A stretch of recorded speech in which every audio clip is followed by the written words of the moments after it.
Secretariat ముందు రాజీవ్ గాంధీ విగ్రహ ఏర్పాటుపై వివాదం ముదురుతోంది. ఈ విషయంలో బీఆర్ఎస్ కాంగ్రెస్ మధ్య మాటల యుద్ధం జరుగుతోంది. తెలంగాణ సచివాలయం ముందు మాజీ ప్రధాని రాజీవ్ గాంధీ విగ్రహ ఏర్పాటుకు సన్నాహాలు జోరుగా సాగుతున్నాయి. అయితే రాజీవ్ గాంధీ విగ్రహం ఏర్పాటు చేయడం సరికాదని మాజీ మంత్రి కేటీఆర్ అన్నారు. తెలంగాణ ఆత్మగౌరవాన్ని దెబ్బతీస్తే ఊరుకునేది లేదని హెచ్చరించారు. రాజీవ్ గాంధీకి తెలంగాణకు సంబంధం ఏంటని ప్రశ్నించారు. కాంగ్రెస్ కుసంస్కారానికి ఇది నిదర్శనమని విమర్శలు చేశారు.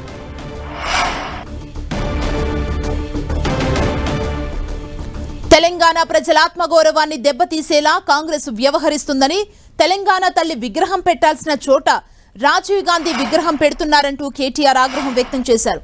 అసలు తెలంగాణకు రాజీవ్ గాంధీకి ఏం సంబంధం ఉందని విగ్రహం పెడుతున్నారంటూ ప్రశ్నించారు. వందల మంది ప్రాణాలు తీసిన నాయకుడి విగ్రహం పెడతారా అంటూ కేటీఆర్ నిలదీశారు.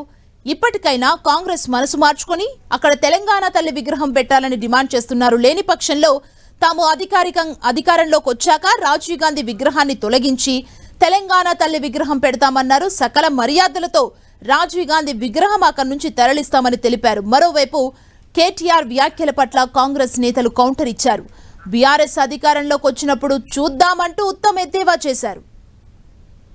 అటు రాజీవ్ గాంధీ గురించి మాట్లాడితే ఊరుకునేది లేదని వీహెచ్ అన్నారు.